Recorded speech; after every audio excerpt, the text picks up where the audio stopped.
আসসালামু আলাইকুম সবাইকে। আমার চ্যানেলে সবাইকে স্বাগতম।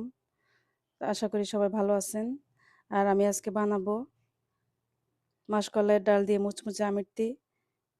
কিভাবে বাজারের মতো মুচমুচে আমৃতি বানাতে হয় সেটাই আজকে করে দেখাবো।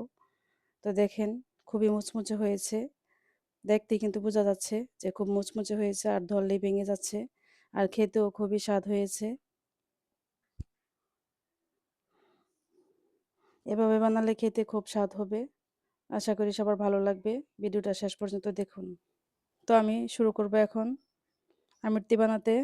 তো আমি এখানে নিয়েছি মাসকলাইয়ের ডাল। সাদাগুলি আমি নিলাম। কাঁচা মাসকলাইয়ের ডাল 250 গ্রাম নিয়েছি এখানে। তো মাসকলাইয়ের ডালটা ভালোভাবে ধুয়ে নিতে হবে যতক্ষণ না পরিষ্কার পানি বের হয়। তো আমি ভালো করে ধুয়ে নিলাম এখানে। দেখেন পরিষ্কার পানি হয়ে আসছে এখন। এখন এটা আমি ভিজতে দিব। ভিজাইয়ে রাখবো আমি 4-5 ঘন্টা পানিতে ভিজাইয়ে রাখবো।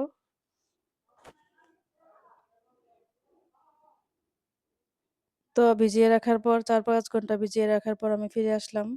এখন আমি এগুলি গ্রাইন্ড করে নিব। পাটায়ও বেটে নেওয়া যাবে যদি চান তো। একদম মিহি করে বাটতে হবে এটা। পাটায় বাটলেও গ্রাইন্ডারে করলেও মিহি করে গ্রাইন্ড করে নিতে হবে। একদম মিহি পেস্ট। তো আমারটা দেখেন মিহি পেস্ট হয়ে গেল।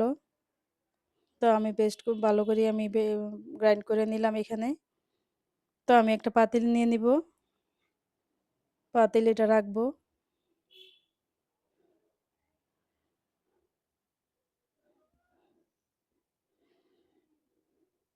তো পাতিলে রাখার পরে আমি আরেকটা প্যানে দিব। চালের গুঁড়ি নিব 1/4 কাপ। আর এখানে কর্নফ্লাওয়ার নিব আমি 1/3 কাপ। এটা আমি আলাদা গুলে অল্প অল্প পানি দিয়ে গুলতে হবে। একটা পেস্ট তৈরি করতে হবে।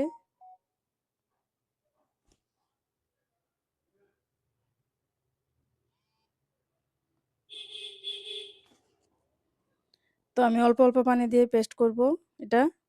ডালও কিন্তু এত বেশি পানি দেওয়া যাবে না। অল্প পানি দিয়ে ডালটা গ্রাইন্ড করতে হবে বা বাটতে হবে যেভাবেই করেন। তো এটাও আমি অল্প পানি দিয়ে নিলাম। অল্প অল্প পানি দিয়ে গুলতে হবে যেন একদম পাতলা না হয়।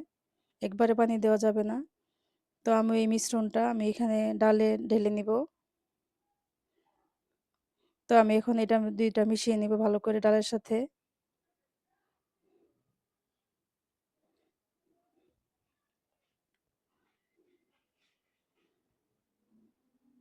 ভালো করে মেশাতে হবে।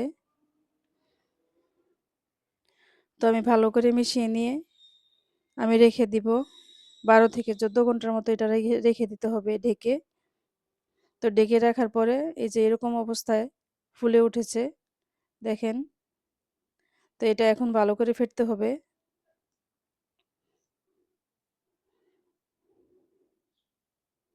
যত ভালো করে ফেটবেন এতই মজা হবে, ক্রিস্পি হবে আর সুন্দর হবে, ফুলে উঠবে। তো আমি হাত দিয়ে ভালো করে 7-8 মিনিট আমি এরকম ফেটে নিয়েছি। ফেটতে ফেটতে যখন দেখবেন যে একদম মাছের ডালটা একদম পাতলা হয়ে গেছে, পাতলা না ঠিক, এটা একটু ফুমি ফুমি হবে।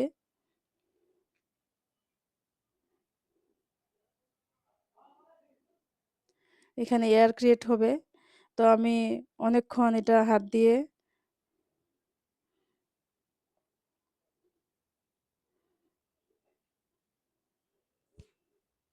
অনেকক্ষণ হাত দিয়ে ফেটার পরে আমি একটু পানির উপরে নিয়ে দেখলাম এটা ভেসে থাকে কিনা। যদি ভেসে থাকে তাহলে বুঝবেন যে একদম পারফেক্ট ফেটা হয়েছে।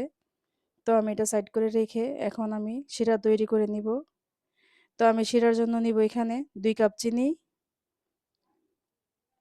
আর নিব 1.5 কাপ পানি। পানি নিয়ে এটা মিশিয়ে নিব আমি এখন। আর দিয়ে দিব আমি এখানে একটু ফুড কালার। আমি এখানে জর্দা কালার দিয়েছি, আপনারা চাইলে অন্য যে কোনো কালার দিতে পারেন পরিমাণ মতো। তো আমি একটু কালারের জন্য একটু দিয়ে নিলাম জর্দা কালারটা। এমনিও বানানো যায়, তবে কালারটা দিলে কি একটু সুন্দর লাগে দেখতে, তাই।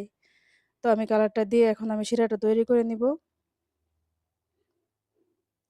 কয়েকবার বলক ওঠার পরে শিরাটা শেষ মানে চুলাটা বন্ধ করে দিতে হবে। তো আমি এখন শিরাটা তৈরি করে নিব। শিরা তৈরি করার পর চুলা বন্ধ করে আমি দিয়ে দিব এখানে গোলাপ জল ২ চা চামচ দিব এখানে গোলাপ জলটা। গোলাপ জলটা দিলে একটু ঘ্রাণটা ভালো আসে। এইজন্য গোলাপ জলটা দেওয়া। তো আমি আমিত্তি বানানোর জন্য এখানে আমি এই টিউবটা নিয়ে নিলাম। আপনারা চাইলে কাপড়ে করেও বানাতে পারেন বা বোতলে করে বা অনেকে যেরকম চান এরকম বানাতে পারেন। কাপড়ে করেও বানানো যায়। তো আমি নিয়ে নিলাম এটা। তো আমি জিলাপি আমিত্তি বানিয়ে নিচ্ছি।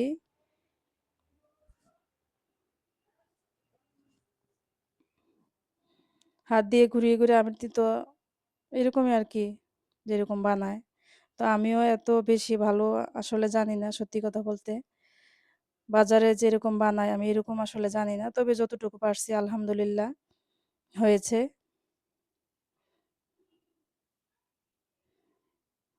এত ভালো না হলেও কিন্তু খারাপ হয়নি। আলহামদুলিল্লাহ। তো মুচমুচে হয়েছে খুব।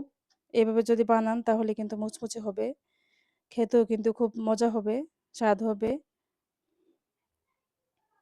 দেখেন কি মুচমুচে হয়েছে। সবগুলি আমিত্তি অনেক সুন্দর হয়েছে, মুচমুচে হয়েছে। তো আমি সবগুলি বানিয়ে নিলাম।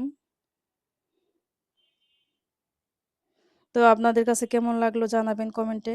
যদি ভালো লাগে লাইক, কমেন্ট করে সাবস্ক্রাইব করে নিবেন চ্যানেলটা। ভুল ত্রুটি হলে ক্ষমা সুন্দর দৃষ্টিতে দেখবেন। আশা করি সবার ভালো লাগবে। এভাবে বানিয়ে ঘরে খেয়ে দেখতে পারেন। বাজারের থেকেও কিন্তু কম স্বাদ হবে না। আশা করি বেশি স্বাদ হবে।